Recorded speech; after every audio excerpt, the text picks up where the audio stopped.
রাধে রাধে, শুভ সকাল। তোমরা সবাই ভালো আছো? ভালো থেকো বন্ধুরা। আর আমার ব্লগটি তোমরা সবাই দেখতে থাকো বন্ধুরা। দেখো, তোমাদের ইন্টারেস্টিং একটি ভিডিও নিয়ে আসছি।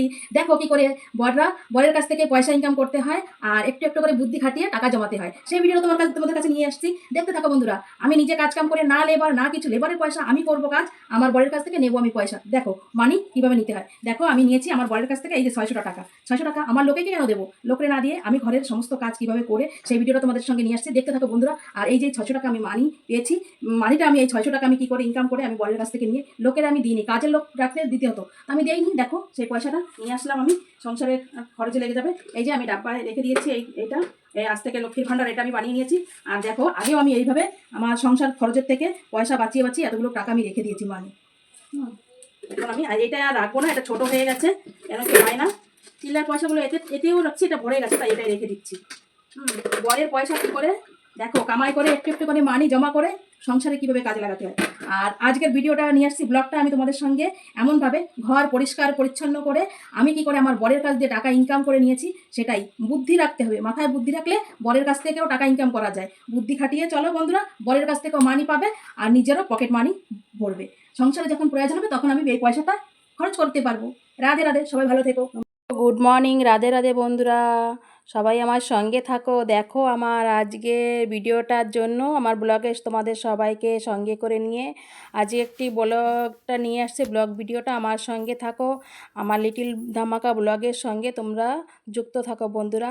আর যারা নতুন বন্ধুরা আছো অবশ্যই আমার একটি লাইক করে দিও। আর আমার চ্যানেলটাকে তোমরা যদি ভালো লাগে, ভালোবেসে থাকো আমাকে, তাহলে একটি তোমাদের ছোট্ট হাত দিয়ে আমাকে একটি সাবস্ক্রাইব করে রাখো বন্ধুরা, তাহলে এরকম নতুন নতুন ভিডিও পাওয়ার জন্য আমার সঙ্গে থেকো। চলো তোমাদের সঙ্গে করে নিয়ে আমার ব্লগটা আজকে শুরু করি। সকাল সকাল শুভ সকাল, রাধে রাধে বন্ধুরা। দেখো আমি প্রথম থেকেই আজকে রোদ বেরিয়েছে, যেহেতু অনেক কাজ করতে হবে, তার জন্য না লেবার না মিস্ত্রি না লেবার না কোনো কাজের লোক না কাজের মেয়ে, কেন কি আমি আজকে নিজেই করে নেব। অসুস্থ শরীর হলেও তবুও নিজের খরচ নিজে বাঁচাতে হয়, তাই বাঁচিয়ে নিয়ে কিভাবে আমি সংসারটা মানে চালিয়ে নিয়ে আমার বরের পয়সা ইনকাম করি আমি আমার কাছে রাখি। মেয়ে মানুষরা দেখো, পুরুষ মানুষরা তো চাবে যে হচ্ছে লোকের ঠিক আছে আমার বউর কষ্ট হচ্ছে, আমার স্ত্রীর যখন কষ্ট হচ্ছে তাহলে লেবার নেই, কিন্তু না, আমি একটা স্ত্রী যে সত্যিকারে যে স্ত্রী, সেই স্ত্রীরা আমরা প্রত্যেকটা মধ্যবিত্ত ঘরের মেয়েরা এবং বউরাই চাই যে আমার সংসারে যেতে দু পয়সা ইনকাম কি করে হবে। বাইরে থেকে ইনকাম করতে পারি না, ঘরে যা দু পয়সা আসে তাই যদি চলে যায়। তাই দেখো সকাল সকাল আমি জামা কাপড়গুলো কতগুলো ধুয়ে দিয়েছি, আর একদম সকালে উঠে সব আমি দেখো রোদে মেলিয়ে দিয়েছি।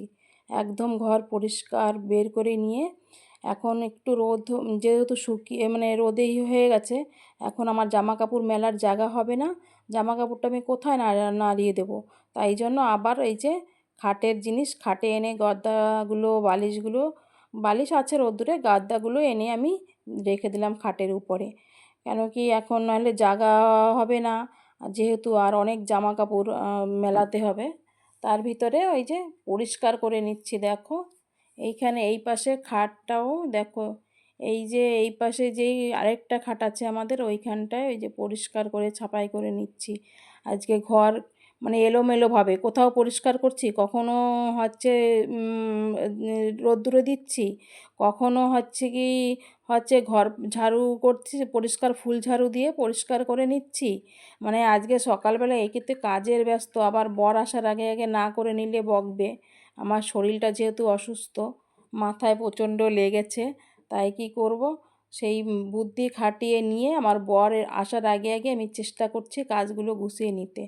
দেখো আমি করে নিলাম ঘরের যত ধোয়া পাচা করে, দেখো এই যে সাফাইটা করা শুরু করে দিয়েছি আমি সকালবেলা জামা কাপড় ভিজিয়ে।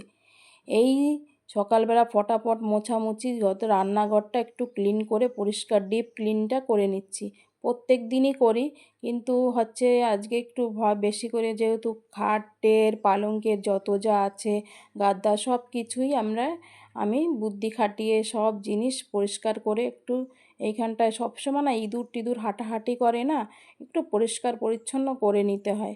তাই আমি পরিষ্কার পরিচ্ছন্ন করে নিয়েছি। আর এই যে ফ্রিজের সঙ্গে এটা আমি রেখে দিয়েছি কেন কি হাতটা মুছতে পারবো। এটা আমি সবসময় ধুয়ে প্রায় সময় ওরকমটা আনিয়ে রেখে রেখে দিই, কেন কি সুবিধা হয় হাত টাত মোছার জন্য। আর এই যে আমি এই বাকেটটাকে পরিষ্কার করে নিচ্ছি, কেন কি বাকেটটাও অনেক নোংরা হয়ে গেছে, নোংরা ধুল ময়লা পড়ে যায়। আর ইঁদুর তো প্রচণ্ড ইঁদুর, জানো না বন্ধুরা, আমাদের ঘরে ইঁদুর ভীষণ জ্বালাতন করে। আর আমরা তো মারতেও পারি না, আমরা একটা ছোটোখাটো দোকান করি যেহেতু, তার জন্য মারতেও পারি না, কি করব। এই যে দেখছো ওইখানে ছাপাই করা হয়ে গেছে রান্নাঘরে, এবার আবার চলে আসছি বড় ঘরে। এই করে করে আমি মানে ঘরটা কি করে বুদ্ধি খাটিয়ে খাটিয়ে করতে হবে, আমার বর আসার আগে আগে একটু স্পিড করেই দিয়েছি, যেহেতু তাড়াতাড়ি, নাহলে অনেক লম্বা হয়ে যাবে বন্ধুরা। লম্বা হয়ে গেলে ভিডিওটা কেউ দেখতে চায় না, অবশ্যই কেউ চায় না যে লম্বা অনেক টাইম দিতে। আর যারা দেখার, তারা যে বন্ধুরা দেখার, তারা বরাবর মতোই আমার বন্ধুরা আমার ভিডিওটা দেখে একটি লাইক করে।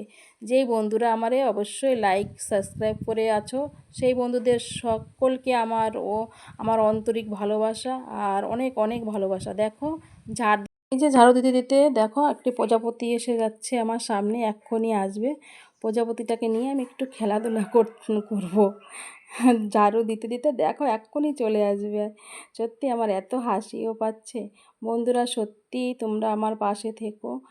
আর এই যে দেখো আমি কিভাবে আমার বরের পয়সা ইনকাম করে, দেখো এত কাজ করে আমি আমার বরের থেকে পয়সা নেব 600 টাকা। হ্যাঁ, 600 টাকা আমাকে আমার বর অবশ্যই দিয়ে দেবে। আর এই যে এত জামা কাপড় সব কেচেছি ধুয়েছি, সব এত এত জামা কাপড় সব দেখো, এই যে বালিশগুলো সব আমার ছেলে নিয়ে রেখে দিয়েছে। আমি বলছি বাবা একটু বৃষ্টি ছুটে পড়ছিল তাই নিয়ে এই কাজের বিনিময়ে আমার বরের কাছে আমার 600 টাকা।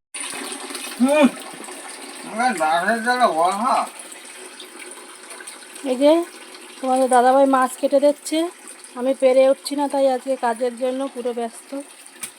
আর এই যে দাসে খেয়ে যাচ্ছে, ছোটোগুলো হয়ে গেছে, এখন কি করব? কি করব? ভাজা? ও কি করব? কি রে ভাজবো রানবো? জানো না, দাও ছোটো মাছ। তোমাদের দাদাভাই মাছ কেটে দিয়েছে, এই যে মাছ এনে আমি মাছ ভাজা করছি। জিজ্ঞাসা করছি কি রান্না করব, বলছে আমি জানি না, মুখে পান আছে তো তাই বলতে পারছে না। তা আমি কি করব, এই যে মাছটা ভাজবো, মাছ পেঁয়াজ দিয়ে ভাজা মানে একটু করব। আর এইখানটায় আমি দেখো কচুর গাঠিটা কেটে নিয়েছি, কচুর গাঠি দিয়ে মাছ দিয়ে রান্না করব তাই। আর মাছটা পেঁয়াজ দিয়ে ভাজা বলতে পাতার মতো করে করে নেব, ওইটাই আমাদের ঘরে পুরো পছন্দ করে। তাই কি করব, আজকে প্রচণ্ড কাজের চাপ, এত কাজ সকাল থেকে, অনেক কাজে। দেখো এখানে আমার পেঁয়াজের ভাজাটা হয়ে গেছে, এখানটায় আমি এই যে কচুর গাঠিটা দেখো ভালো করে কষিয়ে নিচ্ছি। ভালো করে কষিয়ে নিলে ভালো টেস্ট লাগে। তা আমি কি করছি দেখো, জল ঢেলে দিয়েছি ভেজে ভালো করে। আর মাছগুলো সব এই যে যা কেটেছে সব ধুয়ে ধুয়ে পরিষ্কার করে রেখে দিয়েছি। তো আমার বর হচ্ছে কেটে দিয়েছে গুছিয়ে। ছোট মাছ পেয়েছে, আমি বলছি আমার বড় মাছ বেশি পছন্দ না, আর আমরা সুগার পেশেন্ট লোক আছি, তাই জন্য ছোট মাছটা ডাক্তারও খেতে বলে, আর আমারও ভালো লাগে না বড় মাছ খেতে বেশি। তাই ছোট মাছ পেয়েছে, তাই এর জন্য অনেক মাছ নিয়ে আসছে। তাই মাছগুলো কেটে টেটে দিল। আমার রান্না বান্না কমপ্লিট হয়ে গেছে, এবার সব ধুয়ে গুছিয়ে নিচ্ছি। যেহেতু যত তাড়াতাড়ি কাজটা করে পারবো। বন্ধুরা দেখো একদম সকাল থেকে নিয়ে এই অবধিতে আমি কাজটা কিভাবে কমপ্লিট করলাম। ঘরের যত ধোয়া মোছা রান্না বান্না, আজকে প্রচণ্ড সমস্ত কাজ হয়ে গেছে আমার, ধোয়া মোছা যত যা। বন্ধুরা এইরকমভাবে বুদ্ধি খাটিয়ে সংসারে যদি চলা যায়, তাহলে আমরা গৃহিণীরা তাহলে অবশ্যই আগে বেড়ে যেতে পারবো। অবশ্যই এইভাবেই দেখো আমি কাজও করলাম, আমার বরের কাছ থেকেও এটাও পেয়ে গেলাম 600 টাকা। তাহলে এইভাবেই ইনকাম করা, এইভাবেই গৃহিণীরা টাকা ইনকাম করা এবার উচিত। আমার বরকে খেতে দিয়ে আমি চলে আসলাম স্নান ধান করে, আমার গোপাল সোনাকে স্নান করিয়ে খাওয়াতে। পুজো দিতে আমি চলে আসলাম মন্দির ঘরে। মন্দির ঘরটা দেখুন, আমার গোপাল সোনাকে তো অবশ্যই পুজো দিতেই হবে। রাধে রাধে বন্ধুরা, কেমন লাগলো ভিডিওটা অবশ্যই লাইক সাবস্ক্রাইব